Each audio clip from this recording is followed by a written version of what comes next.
आत्मीय भाइयों एवं बहनों, आपको पढ़कर सुना रहे थे वाङ्मय 51 से देशभक्त पुरु के बारे में। आइए इसी क्रम में पिछले वीडियो के क्रम में आगे पढ़कर सुनाते हैं पृष्ठ 1.34 से। मित्रों, आम्बीक का निमंत्रण पाकर सिकंदर ने भारत पर आक्रमण किया, किंतु भारत का भाग्य केवल आम्बीक पर ही तो निर्भर न था। जहां आम्बीक जैसे देशद्रोही थे, वहां अनेक देशभक्त राजा भी थे। उन्होंने सिकंदर का प्रतिरोध किया, किंतु अलग अलग अकेले, जिसके फलस्वरूप मिटते चले गए। जहां इन राजाओं में देशभक्त की भावनाएं थी, वहां एकता की बुद्धि का अभाव था। सिकंदर के विरोधी होने पर भी वे अपने आपसी विरोध को न भुला सके। किसी एक राष्ट्र के कर्णधारों में परस्पर प्रेम रहने से ही कल्याण की संभावनाएं सुरक्षित रहा करती हैं। फिर भी यदि उनमें किसी कारण से मनोमालिन्य रहेगा, तब भी किसी संक्रामक समय में उन्हें आपसी भेदभाव मिटाकर एक संगठित शक्ति से ही संकट का सामना करना श्रेयस्कर होता है। अन्यथा आया हुआ संकट अलग अलग सबको नष्ट कर देता है। यही बात सिकंदर के साथ लड़ाई में राजाओं के मध्य हुई। इधर सिकंदर विजयी हो रहा था और उधर दुष्ट आम्बीक की दुर्भिसंध से अनेक अन्य राजा देशद्रोही बनते जा रहे थे। काबुल का कोफायस, पुष्कलावती का संजय, शशिगुप्त तथा अश्वजित आदि अनेक अभागे राजा सिकंदर की सहायता करते हुए उसकी विजयों में अपना भाग देखने लगे थे, जिसके फलस्वरूप पुरु को छोड़कर लगभग सारे राजा या तो हारकर मिट चुके थे अथवा देशद्रोह करके सिकंदर के झंडे के नीचे आ चुके थे।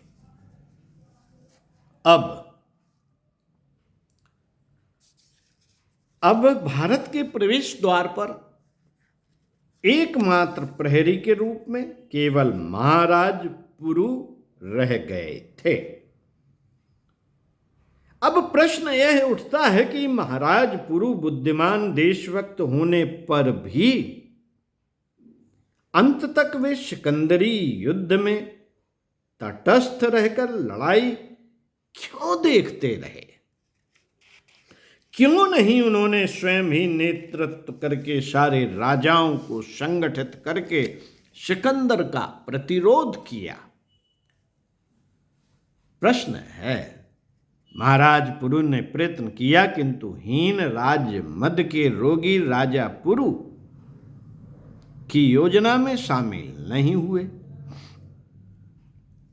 हीन राजमद के रोगी राजा पुरु की योजना में शामिल नहीं हुए। कुछ तो स्वार्थ के वशीभूत होकर सिकंदर से मिल गए और कुछ ने पोरस का नेतृत्व स्वीकार करने की अपेक्षा सिकंदर से पृथक ही लड़कर मर जाना अच्छा समझा, ताकि श्रेय पुरु को न मिलकर उन्हें ही मिले। मनुष्य की यह संकीर्ण स्वार्थपरता सामूहिक जीवन के लिए सदा ही विघातक रही है।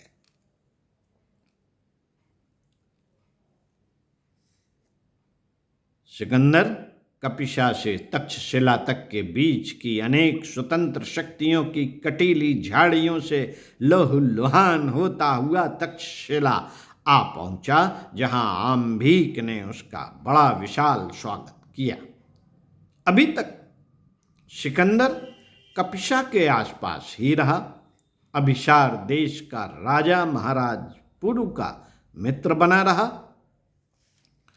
पर ज्यों ही सिकंदर तक्षशिला पहुंचा, अभिसार नरेश को भीरुता का दौरा पड़ गया कहना ना होगा। जब कोई पापी किसी मर्यादा की रेखा उल्लंघन कर उदाहरण बन जाता है, तब अनेकों को उसका उल्लंघन करने में अधिक संकोच नहीं रहता। तक्षशिला के राजा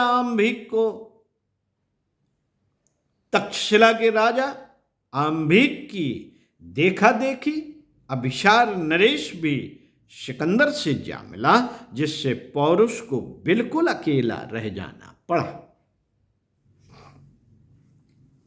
अभिसार नरेश से पौरुष के साहस, वीरता तथा गौरवपूर्ण देशभक्ति के विषय में जानकर सिकंदर ने पुरु को इस आशय का संदेश भेजा कि यदि वह सिकंदर को बिना विरोध के आगे बढ़ जाने दे तो वह उसे अपना मित्र मानकर सुरक्षित छोड़ देगा।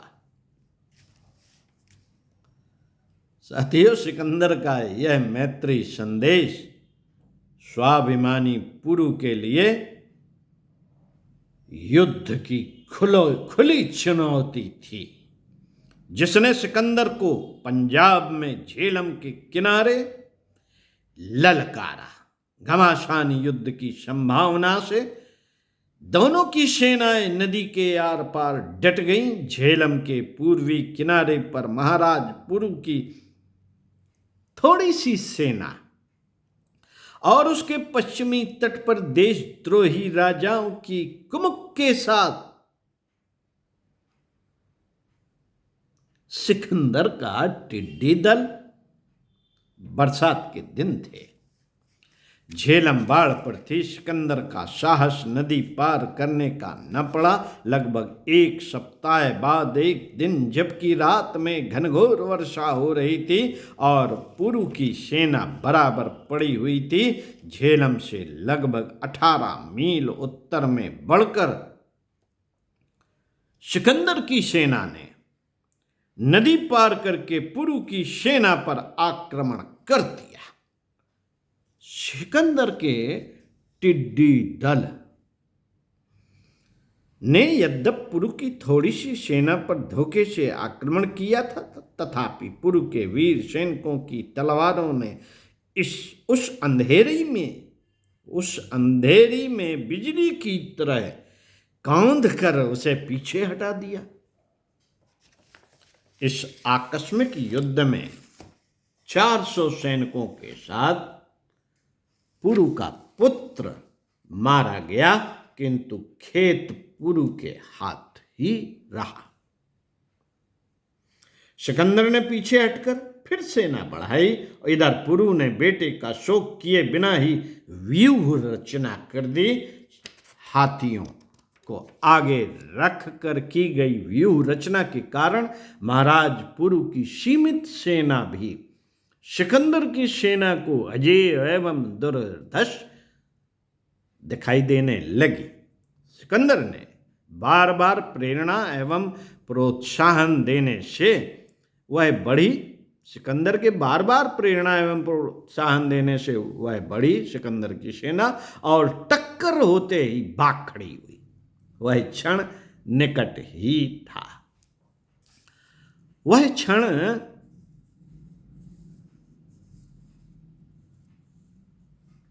निकट ही था कि महाराज पुरु की विजय हो कि तब तक एक भारी विस्फोट होने से पुरु की सेना के हाथी भड़क गए और वे अपने सैनिकों को ही कुचलते हुए पीछे की ओर भाग खड़े हुए। पुरु का अजेय व्यूह अपने ही साधनों से नष्ट हो गया। सारी सेना तितर बितर हो गई। अब क्या था? सिकंदर ने अवसर से लाभ उठाया और संपूर्ण शक्ति के साथ पुरु की अस्त व्यस्त सेना पर धावा बोल दिया। शत्रु की ओर से असावधान अपनी सेना की संभाल करते हुए पुरु शत्रुओं के तीरों से घायल होकर गिर पड़े। अचेतनावस्था में गिरफ्तारी के बाद जब महाराज पुरु को होश आया तब वे सिकंदर के सामने थे। सिकंदर ने हंसते हुए बड़े गर्व के साथ कहा, पुरुष, बतलाओ कि अब तुम्हारे साथ किस प्रकार का व्यवहार किया जाए। साथियों, सिकंदर को विश्वास था कि इस समय असहाय होने पर पुरु गिड़गिड़ा कर यही कहेगा कि अब तो मैं आपका बंदी हूं, चाहे जिस प्रकार का व्यवहार करिए। और तब सिकंदर उसे प्राणदान देकर आभार स्वरूप भारत विजय करने में उसकी वीरता एवं रण कुशलता का मनमाना उपयोग करेगा। किंतु उसका उत्तर सुनकर वह विश्व विजय का स्वप्नदर्शी ग्रीक आकाश से जमीन पर गिर पड़ा। महाराज पुरु ने स्वाभिमान पूर्वक सिर ऊंचा करके उत्तर दिया, सिकंदर, वह व्यवहार किया जाए जो एक राजा दूसरे राजा के साथ करता है। सिकंदर निर्भीक पुरु का यह वीरोचित उत्तर सुनकर इतना प्रसन्न एवं प्रभावित हुआ कि उठकर उसके गले से लग गया।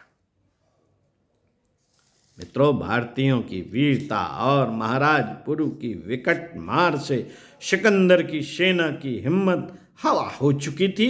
सिकंदर अच्छी तरह जानता था कि यदि अब वह आगे बढ़ने का आदेश देगा तो उसकी भयभीत सेना अवश्य विद्रोह कर देगी। इसलिए वह महाराज पुरु पर ऐशान रखता हुआ चुपचाप भारतीय सीमाओं से बाहर चला गया। अभागे आम्भीक जैसे अनेक देशद्रोहियों के लाख कुत्सित प्रयत्नों के बावजूद भी एक अकेले देशभक्त पुरु ने भारतीय गौरव की लाज रखकर संसार को सिकंदर से पद दलित होने से बचा लिया। कहना ना होगा साथियों, कहना ना होगा कि जब तक पुरु जैसे वीर भारत भूमि पर पैदा होते रहेंगे, इसकी गौरव पताका युग युग तक आकाश में फहराती रहेगी। ओम शांति। स्वाध्याय सत्संग करते रहिए और चिंतन मनन का क्रम बनाए रखिए। इसी के साथ विदा लेते हैं। ओम शांति।